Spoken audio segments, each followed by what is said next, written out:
قومی اسمبلی میں توہین پارلیمنٹ بل 2023 پیش کر دیا گیا۔ میڈیا رپورٹس کے مطابق قائمہ کمیٹی استحقاق کے چیئرمین رانا قاسم نون نے توہین پارلیمنٹ بل 2023 قومی اسمبلی میں پیش کیا۔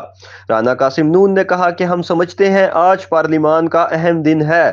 جتنی بے توقیری اس پارلیمنٹ کی ہوئی اس کی مثال نہیں ملتی۔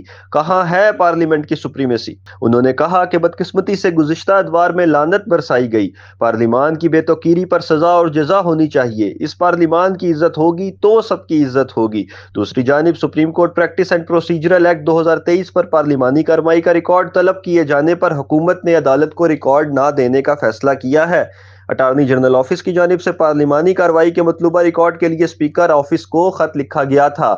خط کے جواب میں کہا گیا کہ کوئی جواز نہیں جس سے پارلیمنٹ کی کارروائی کا ریکارڈ دیا جائے، جبکہ مسلم لیگ نون کے رکن قومی اسمبلی چودھری محمد برجیس طاہر نے کہا کہ پارلیمنٹ کی تاریخ بلا شک و شبہ ہے۔ اس ایوان کے تمام ارکان کے استحقاق کا تقاضا ہے کہ پارلیمنٹ کا ریکارڈ کسی کو نہ دیا جائے۔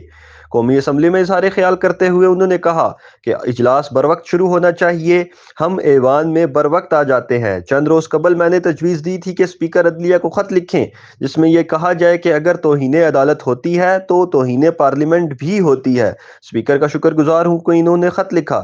انہوں نے کہا کہ ماضی میں جب بھی سپریم کورٹ کی طرف سے پارلیمنٹ کی کارروائی کا ریکارڈ مانگا گیا جو انہیں کبھی نہیں دیا گیا۔ انہوں نے کہا کہ پارلیمنٹ کی کارروائی آن لائن جا رہی ہے۔ پوری دنیا میں کہیں بھی یہ کارروائی دیکھی اور سنی جا سکتی ہے کیونکہ صرف یہ ایوان ہی سپریم ہے۔